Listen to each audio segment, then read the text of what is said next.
When you start questioning God, you start making yourself the righteous one. And then he says, hast thou an arm like God?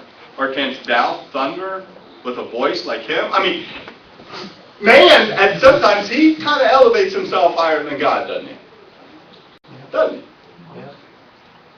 And that's what he's talking about. Who are you to question God? Who are you to be a disputer of God? Who are you? And that's what Paul is saying back here when he says, I go back in Romans chapter 9, when he says to him, he says, Nay, O man, who art thou that repliest against God? Shall the thing formed say to him that formed it, Why hast thou made me thus? I mean, you know, the thing that's being formed, the thing that's being made, shall it ask the question, why'd you make me? Why? What are you doing? What's going on? I mean, when a child is born, does it come out and go, why'd you bring me into this world? No. You know, do we look at God and go, why'd you do this? Sometimes people do, don't they? They look at God and they may go, why me? Or why are you doing this? Or what? And I'm talking about saints are doing this. Saints are doing this. And that's what he's talking about. You know, you've got to watch. You know, who are you to do such a thing? Why would you do this? If you will, look at Isaiah real quick. Isaiah chapter 29. Isaiah chapter 29. And verse 13.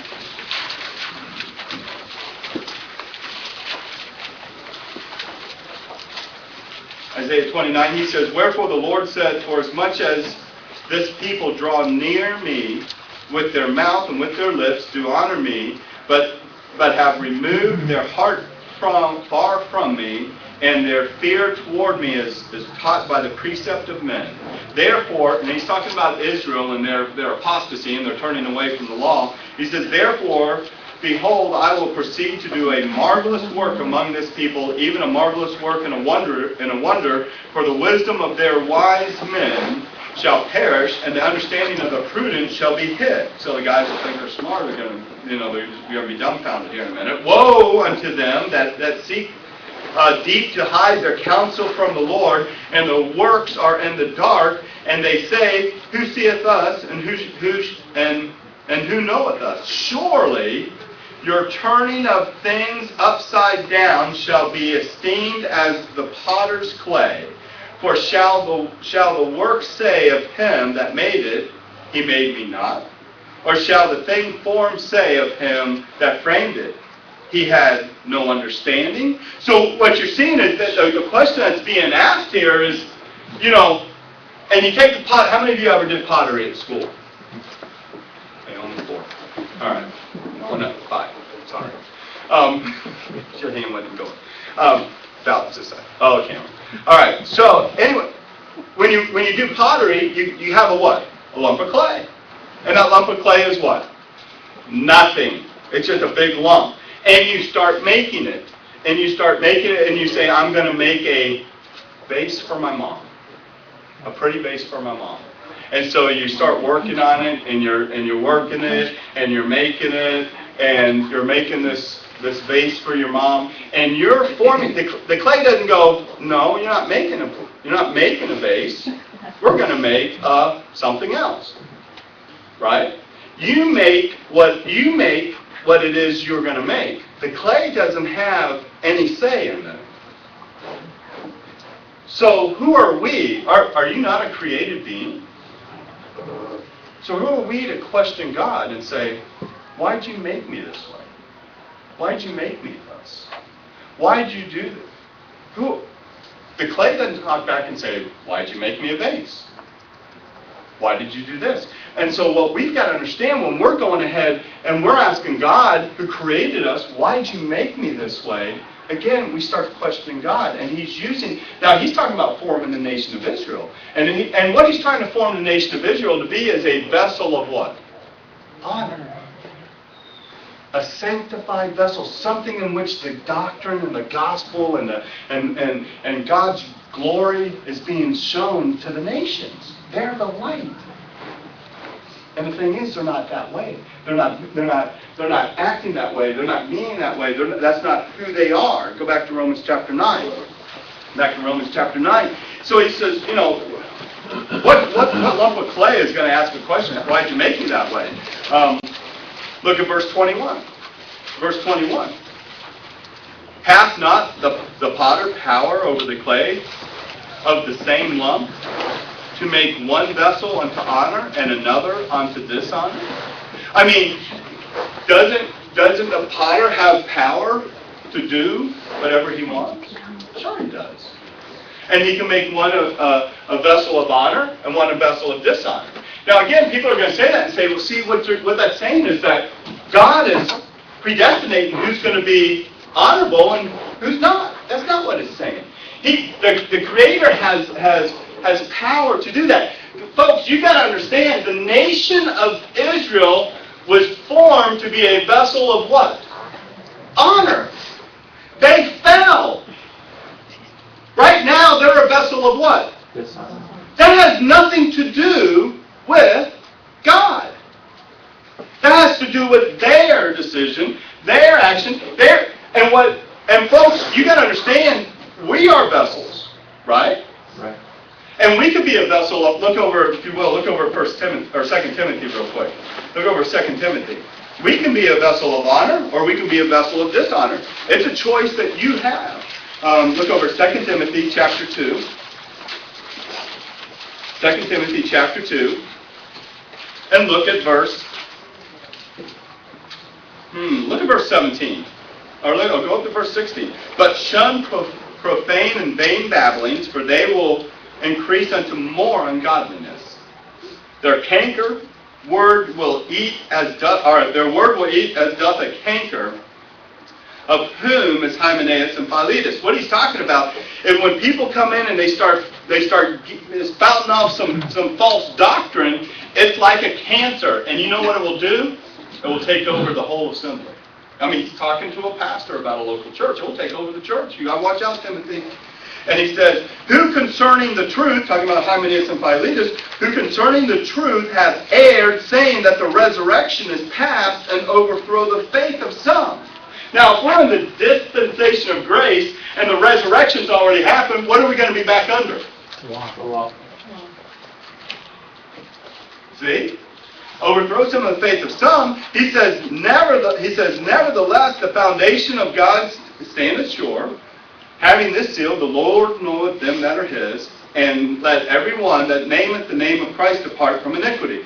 But in a great house there are not only vessels of gold and of silver, but also of wood and of earth, some to honor and some to dishonor. How many of you have crystal in your house? Okay, no. How many of you have silverware in your house? Silver that you only use on Thanksgiving? Okay.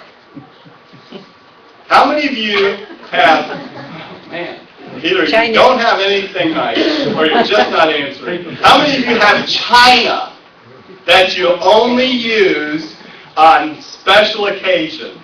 Okay. How many of you have just normal plates? Okay. How many of you have both? So those are people. The rest of you don't listen to me. Those of you who have both, and you understand. You guys understand what I'm saying. You have nice things that you bring out for special occasions, and then you have paper plates. Right? You have vessels of honor, you have crystal, and then you have plastic. Right? You have, in a house, there are vessels of honor and dishonor. There are nice things, and then there are things I don't care, so I'll throw it away. It costs me, I can get 5 of them for $1 at the dollar store. You know? And if you go with Karen, you can get 15 of them for free. They'll give you $1. You know, because she works it out somewhere. But the thing is, but you guys understand what I'm saying. That's in God's house, guess what there are? There are vessels of honor and vessels of dishonor. He didn't make them that way. He didn't make that one a vessel of honor and this one a vessel. They became that way. Okay? And that's exactly what these guys, you see the context of what it's talking about? Some guys who started preaching what? The untruth. Someone who started teaching false doctrine, error. And that's what's going on.